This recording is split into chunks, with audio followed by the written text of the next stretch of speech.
आज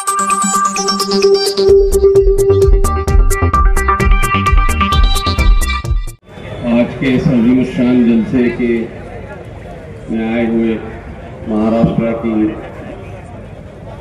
सदर रेखाताई ठाकुर,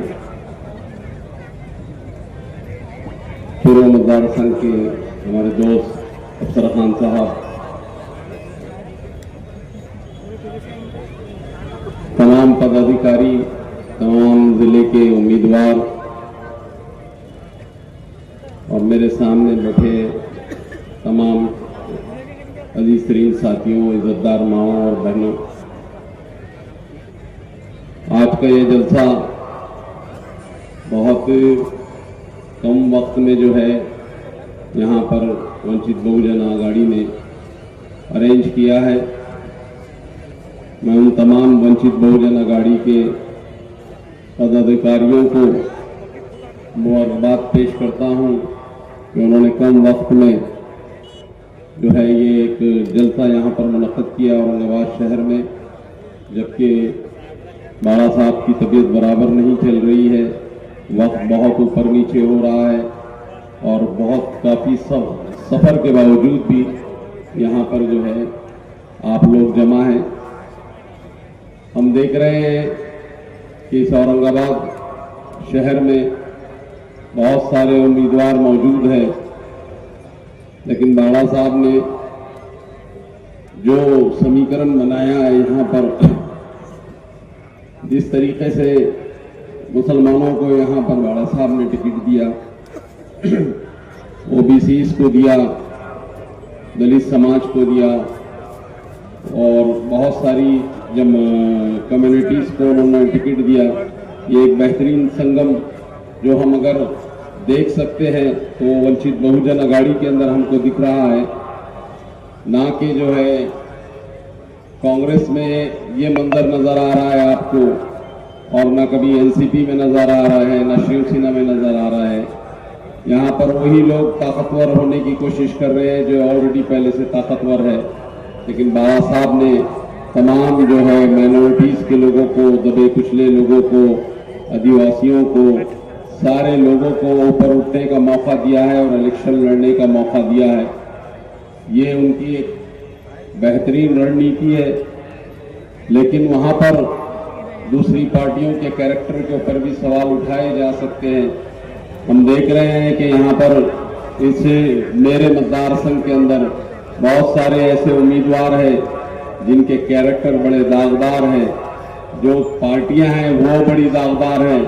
मिसाल के तौर पर इस बात को समझ लेने की जरूरत है कि यहाँ पर अभी इस वक्त 24 उम्मीदवार मेरे मतदार संघ के अंदर मौजूद है। 24 में से दोनों शिवसेना के उम्मीदवार मौजूद हैं, यहाँ पर एमआईएम का उम्मीदवार भी मौजूद है और वंचित बहुजन आघाड़ी का उम्मीदवार भी मौजूद है। मैं उन तमाम लोगों को कहता है कि ये पार्टियां तमाम दागदार पार्टियां हैं, लेकिन इसमें साफ सुथरी अगर कोई पार्टी आपको नजर आती है तो वो पार्टी का नाम है वंचित बहुजन आघाड़ी। मैं यहाँ आप लोगों को खुश करने के लिए नहीं ये बात कह रहा हूँ, लेकिन आप देख रहे हैं कि यहाँ शिंदे सेना के जो उम्मीदवार है वो यहाँ पर औरंगजेब रहमतुल्लाह अलैह की खबर को उखाड़ने की बात करते हैं। यहाँ पर उद्धव ठाकरे के जो उम्मीदवार है और उद्धव ठाकरे खुद ये बात बार बार दोहराते हैं कि बाबरी मस्जिद को शहीद करने में, ढाने में अगर शिवसैनिक मुलविस है तो मुझे उन पर फख्र महसूस होता है।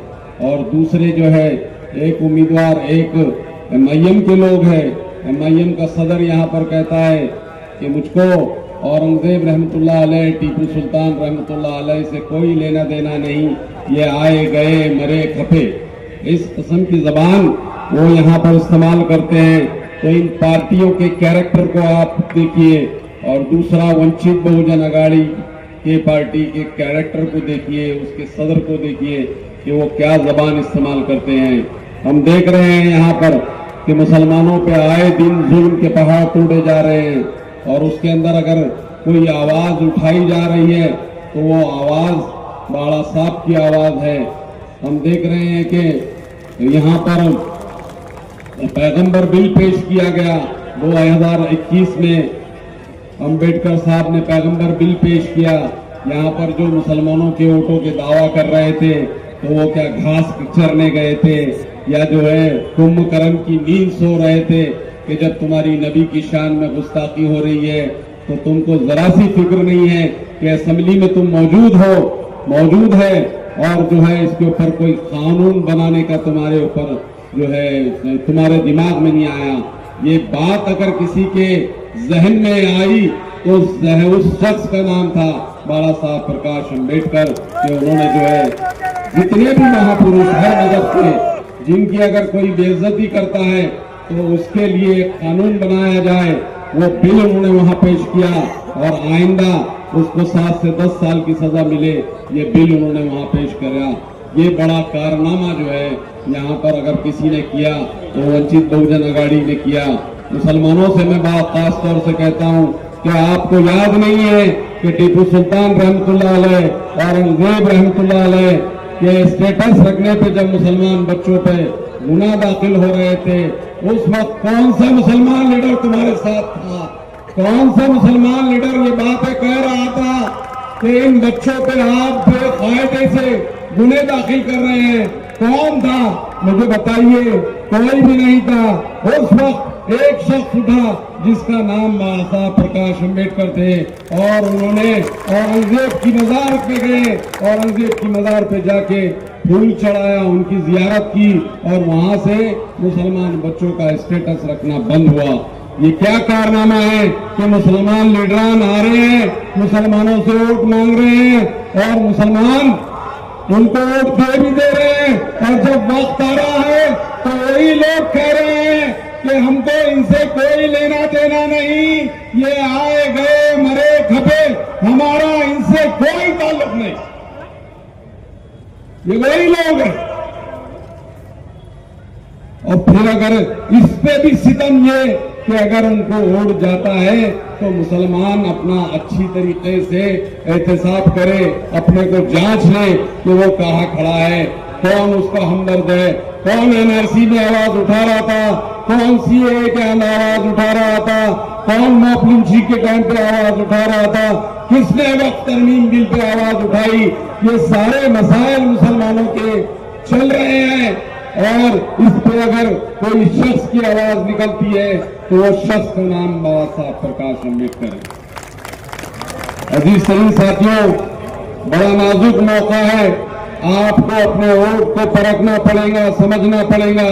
मैं उन दलित भाइयों से भी कहता हूं कि अब कोई बहकावे में, कोई जो है लालच में ना आए। वो शख्स जो हॉस्पिटल में शरीक था, वो शख्स जिसके दिल के अंदर जो है सुई चुभे जा रही थी, सुई डाले जा रही थी, वो शख्स उस हॉस्पिटल के बिस्तर से ये कह रहा था कि मेरी कौम के लोगों, तुम्हारा रिजर्वेशन खतरे में है, तुम्हारे ऊपर ये मनुवादी लोग बुरी नजर रखाए हैं। आने वाले वक्त में आज अगर आप रिजर्वेशन का फायदा ले रहे हैं तो तुम्हारी नस्ल को, तुम्हारे बच्चों को ये आगे रिजर्वेशन मिलेगा या नहीं मिलेगा, इस पे गौर करने की बात है मेरे दोस्तों। और इस पे अगर हॉस्पिटल के बिस्तर से उसकी कौम की किसी को फिक्र है, उस शख्स का नाम प्रकाश अम्बेडकर।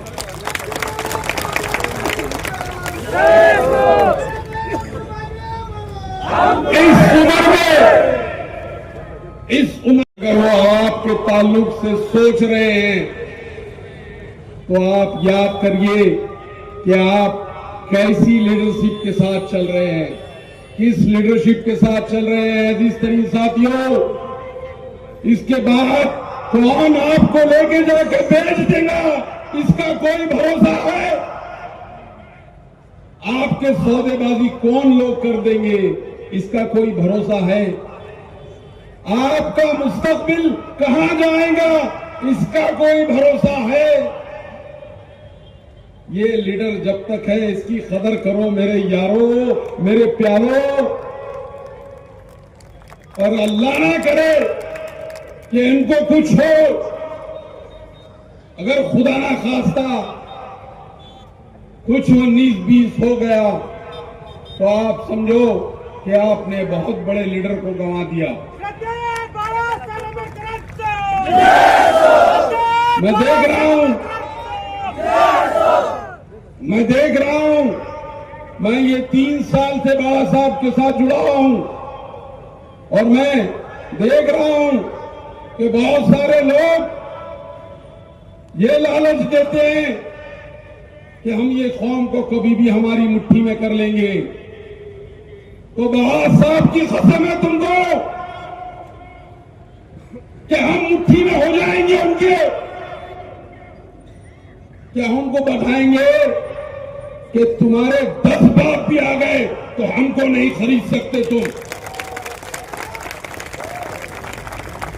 ये जवाब होना चाहिए, क्योंकि जिन जवाबों की जरूरत है ये लोग हमको बहुत हल्के में ले रहे हैं। अजीज तेरे साथियों, इनको जवाब देना पड़ेगा, एक जगह आना पड़ेगा। इस मध्य के मतदार संघ में उस उम्मीदवार को पहचानना पड़ेगा जो भीमा कोरे गांव के वक्त जो हमारे भाइयों ने दुकानें बंद की थी एहतजाज में, वो अपनी दादागिरी से वो दुकानें खोल रहा था। उस चेहरे को याद रखना पड़ेगा। अगर उस चेहरे को याद नहीं रखा तो फिर तुमने किसको याद रखा? और फिर वो कहता है कि सारे लोग मेरे मुट्ठी में हैं। अगर ये जबान उसकी इस्तेमाल होती है तो कहीं ना कहीं मैं समझता हूं कि पानी मर रहा है। वो कौन गद्दार है, वो कौन दलाल है जो हमारे सौदे करने के ऊपर तुले हैं? उन लोगों के साथ जो हमारी रिजर्वेशन के ऊपर बुरी नजर रख रहे हैं, हमारे लीडरान के ऊपर बुरी नजर रख रहे हैं, उन दलालों को पहचानो, उन व्यापारियों को पहचानो कि अगर वो हमारी कौम की दलाली कर रहे हैं तो आने वाला वक्त हमारे लिए सही रहेगा या गलत रहेगा। उनको पहचानो अजीज साथियों, और उनको समझाने की कोशिश करो कि अगर तुम हमारे कौम के अंदर बिगाड़ की वजह बनेंगे तो हम तुम्हारा बायकॉट जरूर कर सकते हैं, कुछ नहीं करे तो नहीं करे। हमको मालूम था कि हमारे औरंगाबाद शहर में, मैं एक बचपन का वाकया सुना के आपकी अपनी जगह लेता हूं। एक बड़े स्कॉलर मुसलमान हुआ करते थे यहां पर। वो स्कॉलर मुसलमान बार बार मुसलमानों के ऊपर तनकीद करते थे, बार बार इस्लाम के ऊपर तनकीद करते थे, बार बार जो है हमारी खामियां निकालकर हमको जो है बदनाम करने की कोशिश करते थे। 19-20 साल की उम्र थी मेरी, 19-20 साल, बहुत छोटा था। हमारे बहुत से मौलाना इस मूवमेंट में साथ में थे, चल रहे थे। तो जो साहब हमारे को कम करने की बात बता रहे थे, हमारे मजहब को गलत बताने की कोशिश कर रहे थे, मुसलमानों के खान पान पे, रहन सहन पे जो है गलत बातें कर रहे थे, उस वक्त के नौजवानों ने, उस वक्त के उलमा किराम ने जब उनका देहांत हुआ तो हमने मुसलमानों के कब्रिस्तान में गाड़ने की इजाजत नहीं दी उनको। हमने कहा कि ये शख्स तो हमारे ही मजहब को, हमारी कम्युनिटी को गलत बात कर रहा है, तो इसका कब्रिस्तान अलग, इसको हमारे कब्रिस्तान में नहीं दफना देंगे। तो ऐसे मीर जाफर और मीर सादक बहुत घूम रहे हैं, अभी दलितों में भी घूम रहे हैं, मुसलमानों में भी घूम रहे हैं। हमको ये फैसला लेना पड़ेगा, ये सोचना पड़ेगा कि ऐसे गद्दारों को क्या हम जो है हमारे कब्रिस्तान में दफना देंगे या हमारी जो है शमशान घाट में इनको जलाएंगे। हमको सोचना पड़ेगा अजीज तरीन साथियों, आने वाला वक्त बहुत बुरा है। मनुवादी लोग पूरी ताकत से जो है दबे कुचले लोगों को, माइनॉरिटीज को दबाने की कोशिश कर रहे हैं, संविधान को बर्खास्त करने की कोशिश कर रहे हैं। ऐसे वक्त में हमको ये बात सोचना पड़ेगी कि हम क्या कर सकते हैं। मैं आप लोगों से वादा करता हूं कि अगर अल्लाह ताला ने मुझे कामयाबी नसीब की तो इस शहर के नक्शे हम जरूर बदलेंगे। हम देख रहे हैं कि इस शहर में पानी 8-10 दिन के बाद आ रहा है, रोज पानी हमको मुहैया नहीं हो रहा है। 12-15 साल से इस शहर में लोग पानी के लिए तरस रहे हैं। हम आपको वादा करते हैं कि बाबा साहब की क़यादत के अंदर अगर हम चुन के जाते हैं तो हम आप औरंगाबाद के शहरियान से ये वादा करके जाते हैं कि आने वाले वक्त के 6 महीने से 1 साल के अंदर हम इस शहर के अंदर डेली या 1 दिन पानी जरूर देंगे। यहाँ पर हम ये भी देख रहे हैं कि इतनी बड़ी बड़ी इंडस्ट्री यहाँ मौजूद है, लेकिन क्या बात है कि नौकरियां हमको नहीं मिल रही है। हम उन फैक्ट्री के लोगों से कहेंगे कि औरंगाबाद शहर में आप फैक्ट्री डाल रहे हैं, आपको हुकूमत कम दामों में जमीन दे रही है, यहां पर पानी आपको जायकवाड़ी से अच्छी तरीके से मिल रहा है, सारी चीजें इस औरंगाबाद से आप अपनी कंपनी के लिए ले रहे हैं, लेकिन ये औरंगाबाद के लोगों के लिए नौकरियां क्यों नहीं मिल रही है। हमारी कोशिश रहेगी उन फैक्ट्री के मालिकान से, मालिकों से कि तुम अगर औरंगाबाद का पानी इस्तेमाल कर रहे हो, औरंगाबाद की जमीन इस्तेमाल कर रहे हो, औरंगाबाद का पावर इस्तेमाल कर रहे हो, तो औरंगाबाद के लोगों को नौकरी मिलना चाहिए, बाहर के लोगों को नहीं। हम कोशिश करेंगे, वंचित बहुजन अघाड़ी कोशिश करेंगे कि इन इंडस्ट्रियल एरिया के अंदर सबसे पहले अगर नौकरी मिलेगी किसी को तो औरंगाबाद वासियों को नौकरी मिलेगी। बाहर के लोगों को अगर हमारा रिक्वायरमेंट खत्म हुआ तो जब हम नौकरी देंगे। हम देख रहे हैं कि इस शहर में हमारे होनहार स्टूडेंट्स बाहर जा रहे हैं। आईटी सेक्टर का कोई सहूलत हमारे इस शहर में नहीं है, इतनी बड़ी बड़ी इंडस्ट्री हो गई, लेकिन कोई नहीं है। मेरी दिली ख्वाहिश है कि मैं इस औरंगाबाद शहर में एक आईटी हब बनाऊं। आईटी हब इस शहर औरंगाबाद में बनेगा। हमारे बच्चे न पूना जाएंगे, न बेंगलोर जाएंगे, न चेन्नई जाएंगे, न हैदराबाद जाएंगे, न दिल्ली जाएंगे।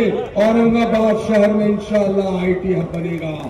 हम देख रहे हैं कि यहाँ जहाँ आप इस वक्त बैठे हैं, यहाँ पर ये इस शहर का सबसे बड़ा ग्राउंड, पुराना ग्राउंड है, और इस शहर के अतराफ में जो लोग रहते हैं वो लोग दलित है और मुसलमान।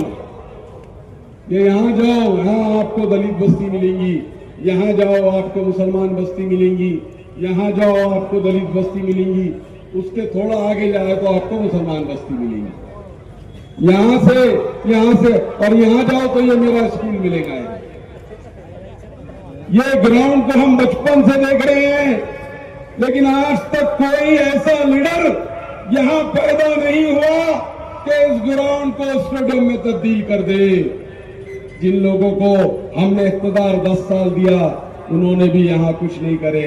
वादा कर रहा हूं आप लोगों से,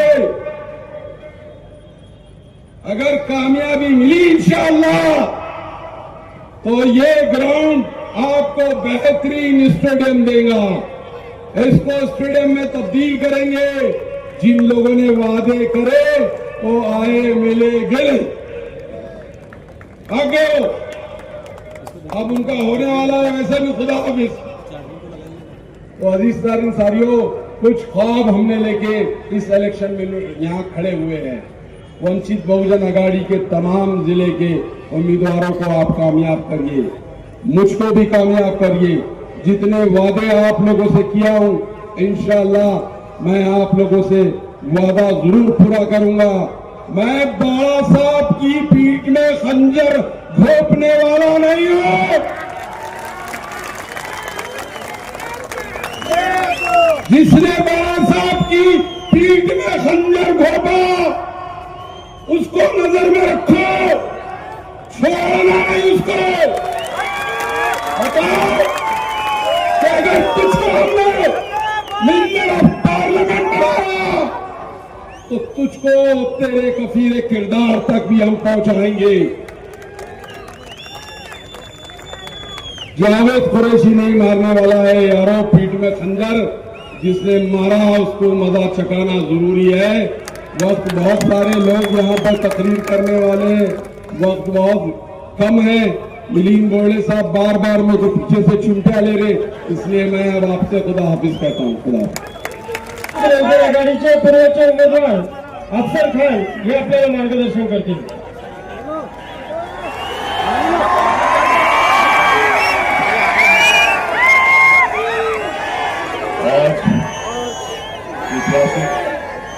खास मैदान पर वंचित बहुजन अघाड़ी की गाड़ी पर होने जा रही है।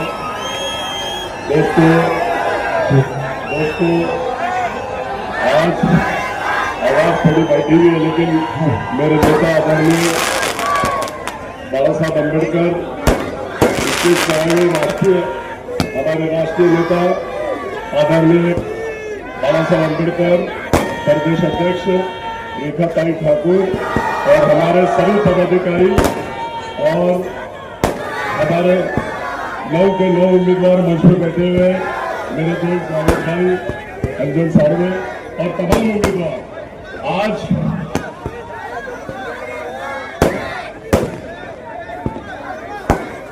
आप लोग सब बैठ गए तो बाला साहब आ गए हैं। अभी हम 5-5 मिनट लेंगे और आदरणीय हमारे नेता बाला साहब अम्बेडकर, जिन्होंने तबीयत खराब हुई, एंजियोग्राफी एंजियोप्लास्टी उनकी हुई और उसके बाद भी अपने समाज के लिए, ओबीसी समाज के लिए, एससी समाज के लिए और सभी समाज के लिए लड़ने का काम करते एंजियोग्राफी होने के बाद अगर मार्केट में कोई नेता निकला है तो बाला साहब अम्बेडकर निकला है।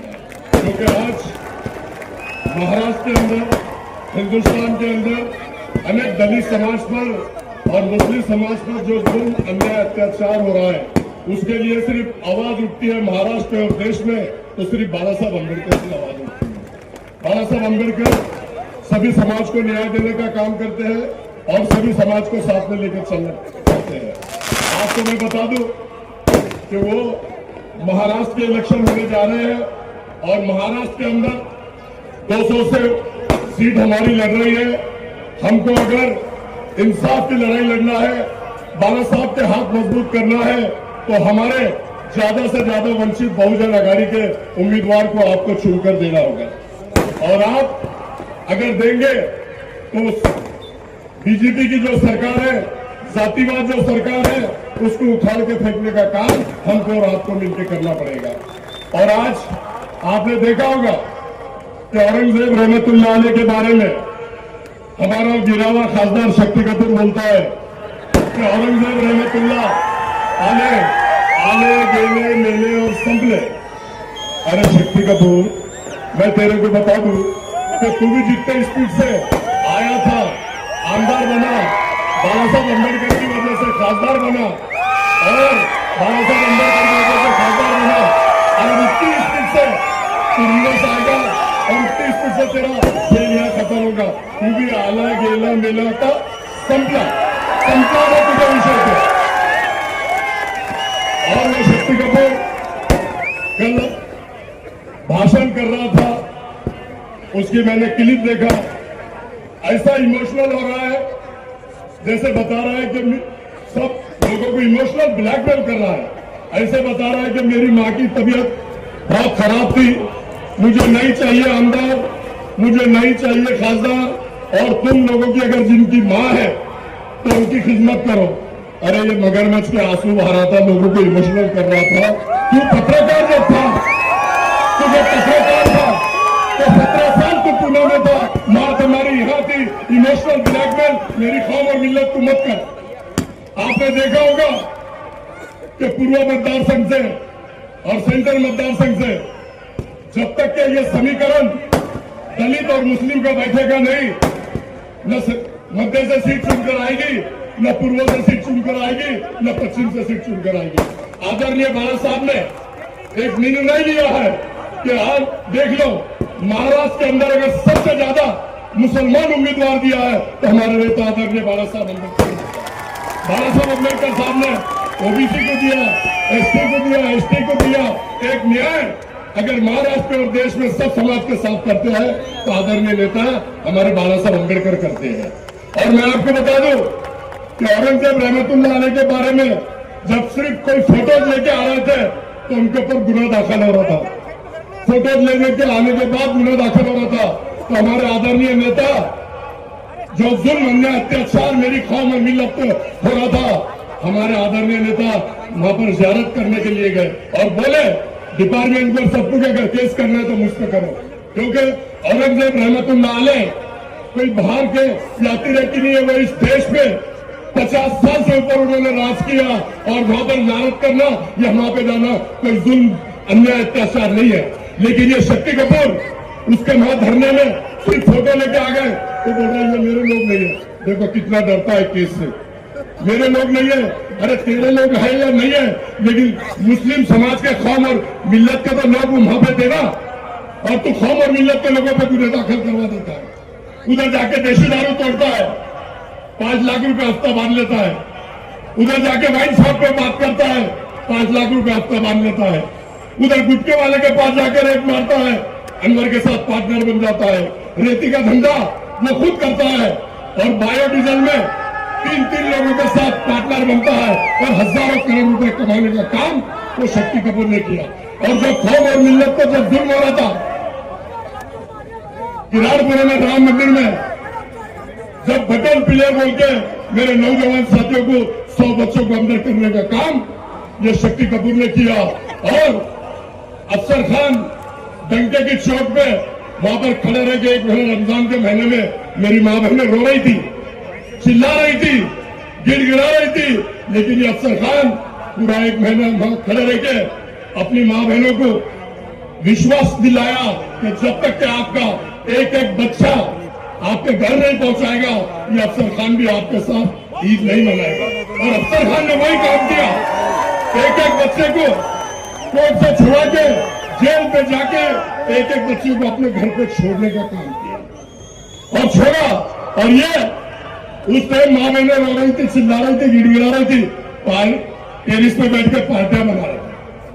तो ये कौम और मिल्लत का हमदर्द। अरे ये तो दल्लाल है, दल्ला है, ये सटिंगबाज है। आपने देखा होगा वो बोला कि अभी हम सिर्फ 16 सीट लड़ा रहे हैं। कितने सीट? 16। अरे शक्ति कपूर तेरे फॉर्म सिर्फ 20 गए, महाराष्ट्र के फॉर्म तूने यही रखा था, पूरे महाराष्ट्र में 20 फॉर्म गए और 4 जगह तूने सेटिंग किया। पश्चिम में अरुण बेटे जो 12 साल से काम कर रहा था उसका टिकट काटने का तूने काम किया। तूने सिल्लोड में उम्मीदवार नहीं दिया, तूने वैजयपुर में 5 करोड़ लेके वहां से वहां भी उम्मीदवार नहीं दिया। अनेक लोगों को तू सिर्फ तू सेटिंगबाज है, सेटिंग प्लेयर है, तू सिर्फ सेटिंग करता है। और आपको बता दूं कि रामगिरी महाराज हमारे हुजूर की शान में गुस्ताखी करता है, तो रामगिरी महाराज को इसने 50 लाख रुपए देकर उसके मठ में हाल बनाया है। उसके भी सारे फोटोज मेरे पास आ गए हैं। और अगर राम जी महाराज हमारे हुजूर की शान में अगर तू गुस्ताखी करता है तो अफसर खान, अगर तुम लोग मुझे हिम्मत देते, ताकत दो, अगर तुम लोग ताकत देते हैं तो रामगिरी के महाराज में घुस के उसको नष्ट नाबूद नहीं करूंगा तो अफसर खान नहीं करूंगा। और वो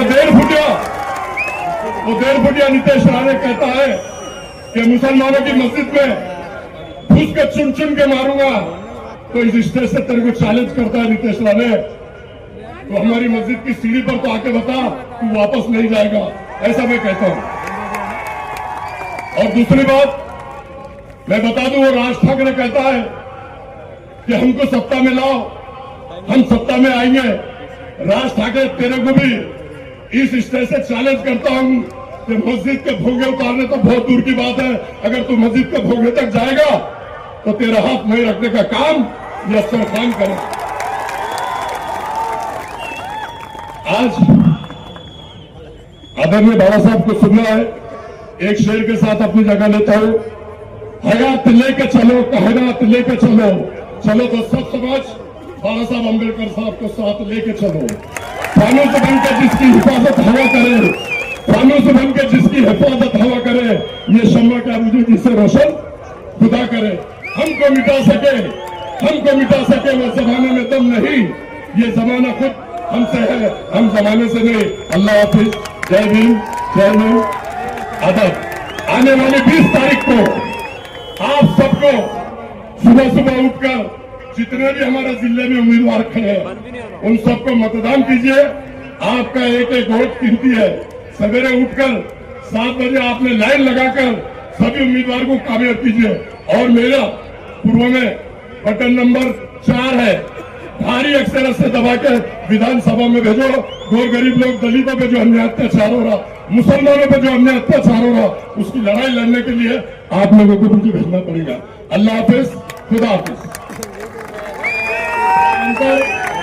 पक्षाचे प्रदेश प्रवक्ते तय्यबजी जफर हे आपल्याला 5 मिनिटात मार्गदर्शन करतील।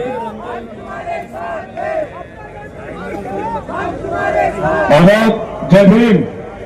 वंचित बहुजन आघाडीच्या साहेब तुम आगे बढ़ो, साहेब तुम आगे बढ़ो। मंच पर बैठे हुए आदरणीय प्रकाश अंबेडकर साहब, वंचित बहुजन आघाड़ी के तमाम साथी, वक्त बहुत कम है और आदरणीय प्रकाश अंबेडकर साहब को हम सबको सुनना है, इसीलिए ज्यादा वक्त नहीं लेता हूं। सिर्फ औरंगाबाद को इतना बताने के लिए आया हूं कि साहब अपनी बीमारी के बावजूद, साहब अपनी मसरूफियत के बावजूद औरंगाबाद में मौजूद है, तो सिर्फ ये कहने के लिए कि तुम्हारे बच्चों का मुस्तकबिल अगर बदलना है तो वंचित बहुजन आघाड़ी को चुना कर दो, ताकि तुम्हारे बच्चे अच्छी तालीम हासिल कर सके, तुम्हारे बच्चे अच्छे स्कूलों में पढ़ सके, तुम्हारे बच्चों को नौकरियां मिल सके, तुम्हारे बूढ़ों को पेंशन मिल सके, तुम्हारा आरक्षण महफूज रह सके। सिर्फ इसलिए आदरणीय प्रकाश अंबेडकर साहब हमारे बीच में है। मैं ज्यादा वक्त नहीं लेता, सिर्फ इतना कहता हूं, औरंगाबाद से के दायरे में सिमट के आया है, हर रिवायत से हट के आया है। आंधियों को जरा खबर कर दो, शेर वापस पलट के आया है। यानंतर वंचित बहुजन आघाडीचे प्रदेश नेते अमित भाऊ भुगल हे आपल्याला मार्गदर्शन करतात। सर्वांना जय भीम, सलाम। आदरणीय बाळासाहेब आंबेडकर, रेखाताई ठाकूर, उपस्थित सर्व उमेदवार, आदरणीय बाळासाहेब आंबेडकरांनी या महाराष्ट्रामध्ये जे उमेदवार दिले त्या उमेदवाराच्या पाठीमागे आपण ताकदीनं उभं राहिलं पाहिजे। ही लढाई जी आहे ती आता संविधानाची नाही तर ती आरक्षणाची आहे। आपलं आरक्षण ज्या बाबासाहेबांनी आपल्याला दिलं ते मनवादी जातीवादी लोक सुप्रीम कोर्टाच्या माध्यमातून ती संपवण्याच्या पाठीमागे आहे। आपलं जर आरक्षण परत एकदा जर कोणी थांबू शकत असेल तर आदरणीय बाळासाहेब आंबेडकर आहे। आणि म्हणून येणाऱ्या 20 तारखेला बाळासाहेब आंबेडकरांनी दिलेल्या उमेदवाराच्या पाठीमागे ताकद बनवून त्यांना विधानसभेमध्ये पाठवा। त्यांची निशाणी गॅस सिलेंडर आहे। धन्यवाद, जय भीम। यानंतर पूर्वेचे उमेदवार अफसर भाई हे श्रद्धेय बाळासाहेब आंबेडकरांचं स्वागत करतील.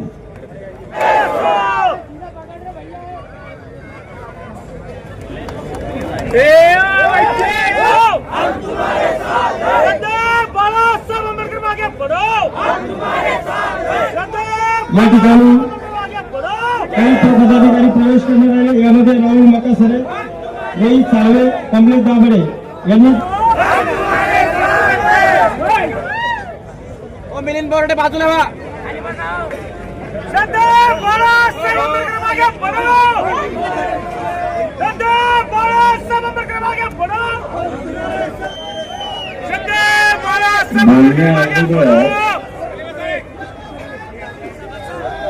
मी या ठिकाणी औरंगाबाद जिल्ह्यामध्ये वेगवेगळ्या विधानसभा मतदारसंघातील उमेदवार जे आहेत त्यांची नावं मी आपल्या समोर या ठिकाणी वाचतोय. 108 पश्चिम मध्ये अंजन लक्ष्मण साळवे हे उमेदवार आहेत. 107 मध्ये मध्य जावेद कुरेशी हे उमेदवार आहेत. 109 पूर्व मध्ये अफसर खान हे उमेदवार आहेत. 111 गंगापूर मध्ये अनिल चंदेलिया हे उमेदवार आहेत. 106 फुलंब्री मध्ये इंजिनियर महेश कल्याणराव मुनोळे हे असणारे उमेदवार आहेत. 110 पैठण या मतदारसंघामध्ये अरुण काका गोडके हे उमेदवार आहेत. 112 वैजापूर या ठिकाणी इंजिनियर किशोर जेजुरीकर हे उमेदवार आहेत. 104 सिल्लोड बनेका पठाण आहेत आणि 105 कन्नड आयात शहा हे सर्व उमेदवार आहेत. या सर्व उमेदवारांची निशाणी गॅस सिलेंडर आहे किंवा गॅस सिलेंडर समोरचं बटन दाबून आपण यांना विजयी या ठिकाणी करायचा आहे.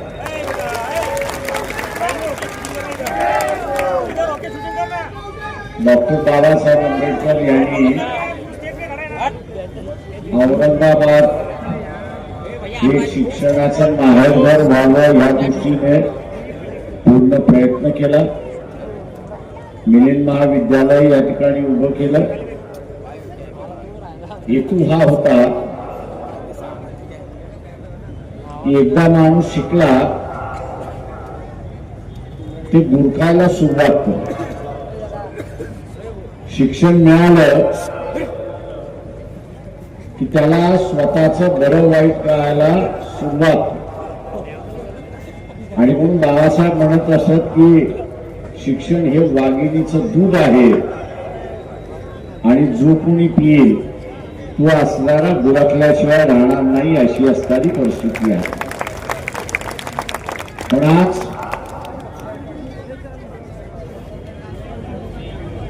एक वेगळं संकट या ठिकाणी आलेलं आहे हे आपण लक्षात घ्या. एका वेगळं संकट आलेलं आहे. ओबीसीवरती सुद्धा तेच संकट आलेलं आहे. एससी एसटी वरती सुद्धा तेच संकट आलेलं आहे. आणि मुस्लिम समूह ज्यांना 5% आरक्षण सुप्रीम कोर्टाने मान्य केलेलं आहे ते लागू करा म्हणून अशी मागणी मागतात आहे. ही परिस्थिती आज ओबीसीचं आरक्षण पूर्णपणे धोक्यात आले. विधानसभा निवडणुकीच्या अगोदर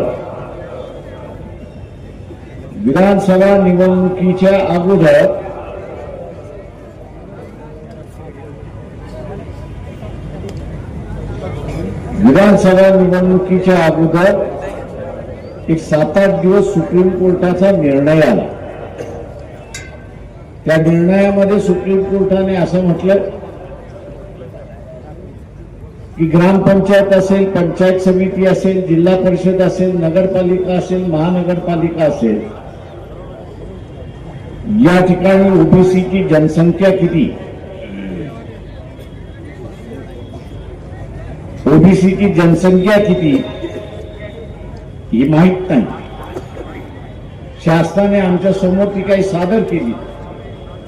आम्ही शासनाला अनेक वेळा विचारलं, पण शासनाकडून उत्तर मिळालं नाही. आणि मग सरसकट 27% आरक्षण देणं हे कायद्याला धरून नाही. आणि म्हणून त्यांनी महाराष्ट्र शासनाला आदेश दिला की आपल्याला असणाऱ्या स्थानिक स्वराज्य संस्थेतल्या निवडणुका घ्यायच्या आहेत, त्या आपण निश्चितपणे घ्या, पण घेत असताना ओबीसीना आरक्षण राहणार नाही हे आपण असताना लक्षात ठेवा. जे ओबीसीचं आरक्षण त्यांनी स्थगिती केलंय. का स्थगिती केलंय तर ग्रामपंचायत असेल, जिल्हा परिषद असतील, पंचायत समिती असेल, नगरपालिका असेल, महानगरपालिका या हद्दीमध्ये ओबीसींची टक्केवारी किती ही माहित नाही, म्हणून त्यांनी स्टे दिलाय. अशी परिस्थिती आहे. ती टक्केवारी मिळाली की त्या प्रमाणात आपल्याला सुरुवात करता येईल असं सुप्रीम कोर्ट म्हणतंय. मित्रो, अचानकपणे असताना जरांगे पाटील यांनी माघार घेतली. माघार का घेतली तर त्यांच्या हातामध्ये एक हत्यार आलं. काय हत्यार आलं तर हा सुप्रीम कोर्टाचा निर्णय एक हत्यार आला. उद्याची विधानसभा संपेल, नवीन सभागृह स्थापन होईल आणि नवीन सभागृह स्थापन झालं की त्या सभागृहामध्ये पुन्हा एक ठराव मांडला जाईल हे आपण लक्षात घ्या. त्या ठरावाचा आशय हा आहे आणि राहणार आहे की सुप्रीम कोर्टाने जनगणना झाल्याशिवाय स्थानिक स्वराज्याच्या निवडणुका मान्य होणार नाही, आरक्षण मान्य होणार नाही. आणि म्हणून जनगणनेचा ठराव हे सभागृह करते. पण हे सभागृह ठराव करत असताना हेही नमूद करते की सुप्रीम कोर्टाने ओबीसीची टक्केवारी किती ही माहीत नसल्यामुळे त्यांनी स्थगिती दिलेली आहे. त्याच पद्धतीने हे सभागृह ओबीसीचं शैक्षणिक आणि नोकऱ्यातलं आरक्षण यालाही स्थगिती आदेश देते. आकडेवारी आली, डेटा आला की मग आपण त्याला लागू करू अशी असणारी परिस्थिती. मित्रो, ओबीसीचं आरक्षण संपवण्याची प्रक्रिया सुरुवात झाली. मी तमाम ओबीसीला आवाहन करतो की भर पावसामध्ये वंचित बहुजन आघाडीने आरक्षण धरून यात्रा काढली नसती तर अनेक गावं पेटली असती. अशी परिस्थिती, अनेक गावं पेटली, ओबीसींची घरं जळाली. 77-78 साली नामांतराच्या वेळेस काय झालं ते मी पाहिलेलं आहे, अनुभवलेलं आहे, बघितलेलं आहे. ते पुन्हा होऊ नये म्हणून आपण असताना भर पावसामध्ये यात्रा काढून इथलं वातावरण नुसतं शांत केलं नाही तर ओबीसीना एक दिलासा दिला की आम्ही वंचित बहुजन आघाडी हा आपल्या पाठीशी काम करू. आज आपण बघत असाल की भारतीय जनता पक्षाचं नवीन स्लोगन निघालं, बटेंगे तो कटेंगे. अरे बाबा, बटेंगे कोण ते तर पहिल्यांदा सांग. किती वाटती झाली, इतनी वाटती झाली है, बदनाम बन चुका है. एक तरफ ओबीसी है और दूसरी तरफ मराठा है. वाटती झाली. ओबीसी म्हणतो मी मराठ्याला मतदान देणार नाही आणि मराठा म्हणतो मी ओबीसीला मतदान देणार नाही. वाटली तर झाली. बटेंगे तो पूरा हो गया. त्याला हातभार कोणी लावला तर भारतीय जनता पक्षाने हातभार लावला. त्याला हातभार कोणी लावला तर काँग्रेसने हातभार लावला. त्याला हातभार कोणी लावला तर शरद पवारांनी त्याला हातभार लावला. मी त्या ओबीसीला विचारतो तुम्हाला आरक्षण पाहिजे की नको? आरक्षण पाहिजे असेल तर वंचित बहुजन आघाडीला मतदान करा. हे आवाहन मी आपल्या सगळ्यांना या ठिकाणी करतो. जे सांगितलं जात आहे की धर्म खतऱ्यामध्ये आहे, मी ओबीसीला विचारतो, जाहीर विचारतोय, आपल्या घरातला जो देवारा आहे, वाड वडिलांपासून आलेला देवारा जो आहे, हा देवारा ज्या दिवशी आपल्या घरातून आपण काढणार त्या दिवशी धर्मावरती संकट आलंय असा मानणारा मी आहे. पण जोपर्यंत ओबीसी घरामधल्या असणाऱ्या देवाऱ्याची पूजा अर्चा करत राहील तोपर्यंत धर्मावरती कुठलं संकट नाही हे आपण असताना लक्षात घ्या. संकट जे आलेलं आहे ते आरक्षणावरती आलेलं आहे आणि आणणारे कोण आहेत तर काँग्रेसही हे आहे आणि भारतीय जनता पक्ष, या दोन्ही आघाड्या आहेत हे आपण लक्षात घ्या. आणि मग ओबीसीनं सावधान. आज घरामध्ये तलाठी आहे, आज घरामध्ये ग्रामसेवक आहे, अधिकारी आहे, डॉक्टर आहे, इंजिनियर आहे आणि अनेक ठिकाणी हॉस्पिटल्स उभ्या केल्यात अशी असताना पण याचे कारण आरक्षण नाही. याचं कारण आरक्षण नाही. आणि उद्याच हे आरक्षण बंद झालं तर हा कारखाना बंद होईल आणि कारखान्याला आरक्षणाला टाळं लागलं तर असणारा आपला फायदा कसा होणार याच्याकडे पाहणं महत्वाचं आहे. आणि म्हणून ओबीसीने वंचित बहुजन आघाडीच्या पाठीमागे उभं राहावं असं आवाहन मी या ठिकाणी करतो. त्याचबरोबर इथे एससी एसटी जे आहे त्याचं आरक्षण तर संपलंय असं मी म्हणेन. काँग्रेसच्या नादी लागलात लोकसभेला.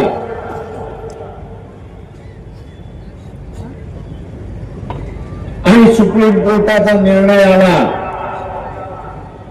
काय निर्णय आला की एससी एसटी मध्ये वर्गीकरण झालं पाहिजे आणि वर्गीकरणाबरोबरच क्रीमी लेअर सुद्धा लागू झालं पाहिजे.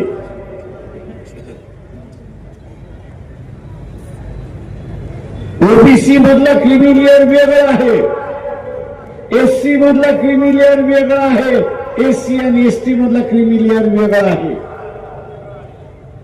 ओबीसीच्या क्रीमी लेअर मध्ये तुम्हाला जाताना 15 लाखाच्या उत्पन्नानं 15 लाख उत्पन्नाच्या आतमध्ये असाल तर तुम्ही क्रीमी लेअर मध्ये जात नाही. परंतु एससी एसटी साठी सुप्रीम कोर्टाने क्रीमी लेअर ठरवत असताना त्यांनी वेगळा निकष लावला हे आपण लक्षात. तो निकष काय आहे? एका कुटुंबामध्ये एकाने आरक्षणाचा लाभ घेतला असेल, एकाने कुटुंबातल्या व्यक्तीने आरक्षणाचा लाभ घेतला असेल तर ते कुटुंब क्रीमी लेअर मध्ये येतं असं नमूद केलेलं आहे. क्रीमी लेअर मध्ये येतं असं नमूद केलेलं आहे. आणि म्हणून ज्यांनी फायदा घेतलाय, आरक्षणाचा लाभ घेतलाय तो क्रीमी लेअर मध्ये गेलाय हे आपल्याला मान्य आहे का? पहिल्यांदा असताना मला सांग. ज्याला मान्य आहे त्यांनी हात वरती करावं, ज्याला मान्य नाही त्यांनी आता हात वरती करा. वेळ होत आलेला आहे याची मला जाणीव आहे. मी आपल्या सगळ्यांना असं आवाहन करतोय की आत्ताचा लढा हा आरक्षण वाचवण्याचा लढा आहे आणि आरक्षण वाचवायचं असेल तर आमदाराशिवाय वाचू शकणार नाही हे आपण लक्षात घ्या. त्याचं आंदोलन करून सेमिनार घेऊन हायकोर्टाचा आणि सुप्रीम कोर्टाचा निर्णय हा रद्द करता येणार नाही. तो रद्द करायचा असेल तर लोकसभेला आणि विधानसभेलाच अधिकार आहे हे लक्षात घ्या. आणि उद्या हा अधिकार वापरायचा असेल तर आमदार असल्याशिवाय वापरता येणार नाही.